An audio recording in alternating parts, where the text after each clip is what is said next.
लोकसभा चुनाव नतीजे के बाद एनडीए की सरकार बनने और इंडिया गठबंधन का दावा खारिज होने पर राजमहल लोकसभा के अल्पसंख्यक नेता प्रोफेसर नजरुल इस्लाम से संथाल हुल एक्सप्रेस संवाददाता मोहम्मद शहीद अनवर की हुई वार्तालाप की एक रिपोर्ट देखिए। नमस्कार, आप देख रहे हैं संथाल हुल एक्सप्रेस। मैं हूं प्रसाद मोहम्मद शाहिद अनवर। झारखंड में लोकसभा चुनाव खत्म हो गया है और फिर पहले की जैसा इस बार भी राजमहल लोकसभा क्षेत्र से जहाजदा की जीत हुई है। मैं राजमहल लोकसभा के कद्दावर नेता जो झारखंड का जान माना जाता है, अल्पसंख्यक भी है, हम बात करते हैं प्रोफेसर नजरुल इस्लाम की। आइए ये पूरे मामले में नजरुल इस्लाम जी से बातचीत करते हैं। सर, इंडिया गठबंधन की सरकार तो नहीं बनी इस चुनाव में, एनडीए की ही फिर सरकार बनी, इस पर क्या कुछ कहेंगे? सबसे पहले तो मैं आपके चैनल के माध्यम से तमाम लोगों को मैं धन्यवाद कहूँगा। मैं बल्कि राजमहल लोकसभा क्षेत्र के तमाम जनता को मैं धन्यवाद कहूँगा, उनके प्रति आभार प्रकट करूँगा कि राजमहल लोकसभा पिछले 3 बार से हम लोग लगातार जीत रहे हैं। हैट्रिक हो गया इस बार। और जहाँ तक आपने ये सवाल किया कि आप लोग की सरकार नहीं बनी तो इस पर आप क्या कहेंगे, मैं इतना ही कहना चाहता हूँ कि हम लोगों की जो मंशा थी कि मोदी की या भाजपा की अपनी सरकार नहीं हो, बल्कि एनडीए गठबंधन की अगर सरकार बनी है तो एनडीए गठबंधन की बनी है। उनको वो जो नारा उन्होंने दिया था 400 पार का, हम लोगों ने उनको 240 में रोक दिया। ये हम लोग की बहुत बड़ी उपलब्धि है और इस बार सदन में हमारा विपक्ष का नेता रहेंगे। पिछले बार तो कोई नेता नहीं था, तो निश्चित तौर पर हम लोगों ने एक बड़ा काम किया है, सरकार बना लिया है। उन्होंने सरकार एनडीए के गठबंधन के साथ उन्होंने सरकार बनाई है, लेकिन वो औकात उनके पास नहीं है जो पिछले बार और उससे पहले बार उनकी औकात रही थी। जी, इंडिया गठबंधन एनडीए को बदनाम किया कि संविधान आरक्षण खत्म कर देंगे, क्या सही था?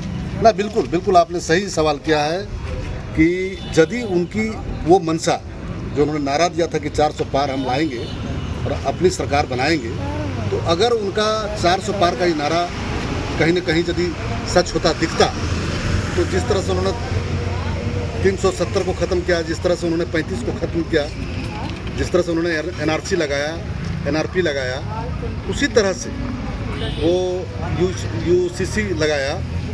हालांकि कई प्रदेशों में अभी लगाया नहीं है, सिर्फ उत्तराखंड में ही ये अभी सच साबित हो रहा है यूसीसी, तो यूनियन सिविल कोड।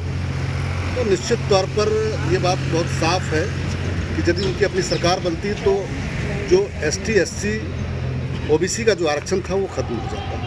तो उसको ख़त्म करने की दिशा में ये लोग बहुत कुछ कर चुके थे। और जहाँ तक संविधान को नष्ट करने की बात है, तो ऐसे भी संविधान के कई धाराओं पर वो छेड़छाड़ कर चुके हैं, लेकिन हम लोग मूल संविधान को हम लोग कभी बदलने नहीं देंगे। ये इंडिया गठबंधन का संकल्प है। राजमहल में फिर से वही दिक्कत है सर कि पिछले 2 बार से जो बने हुए सांसद थे क्षेत्र भ्रमण नहीं करते, लोगों की शिकायत था, चुनाव के बाद फिर से तो वही दोहराया जा रहा है। नहीं, ऐसा है कि अभी हमारे माननीय सांसद जीतने के बाद वो अभी दिल्ली गए हैं। 20 तारीख से आपको मालूम है कल से सेशन शुरू हुआ है। आज शायद स्पीकर का चुनाव भी हो रहा है सदन में, लोकसभा में, और में भी हमको लगता है 24, 25, 26 तक में उन लोगों का सब सांसदों का ये शपथ ग्रहण भी होगा। एज ए सदस्य उनका सबका शपथ ग्रहण होना है। शपथ लेने के बाद वो निश्चित तौर पर आएंगे। और जो लोगों की शिकायत थी कि वो भ्रमण नहीं करते हैं, तो इस बार हम लोगों ने भी जितना कार्यकर्ता थे, हम लोगों ने भी शर्त रखा था कि आपको इस बार जिताएंगे जरूर, जीतिएगा जरूर, लेकिन आपको बजाबता एकदम कार्यक्रम के साथ आपको सभी प्रखंडों में भ्रमण करना है। ये पहले से हम लोगों ने तय कर रखा है। लोबिन हेम्ब्रम जी को अल्पसंख्यक आदिवासी पर पूरा भरोसा था, लेकिन जी रन आउट हो गया, इसका क्या कहना है? देखिए, लोबिन जी हमारे माननीय सदस्य हैं और अभी भी माननीय सदस्य हैं, वो विधायक हैं। भले हमारे पार्टी के द्वारा निकाल दिया गया, चूँकि वो विद्रोही प्रत्याशी हो गए, हमारे प्रत्याशी के खिलाफ में वो चुनाव लड़े, इसलिए उनको विद्रोही कहा जा सकता है। लेकिन निश्चित तौर पर शुरुआती दौर में लग रहा था, झारखंड मुक्ति मोर्चा हम लोग को भी लग रहा था कि पता नहीं क्या होगा जी, एकदम पूरा अल्पसंख्यक जो है उनके तरफ हिला हुआ था। और आदिवासी का भी जोर था पूरा। लेकिन जैसे जैसे समय बीतता गया और लोगों की समझदारी बढ़ती गई, समझदारी बहुत ढंग से लोगों ने एक मत होकर के जो है इंडिया गठबंधन को वोट दिया, विजय जी को वोट दिया। और निश्चित तौर पर मैं कहना चाहूँगा कि बाद में जितने लोग थे उनके साथ वो तो सारे लोग झारखंड मुक्ति मोर्चा के जी।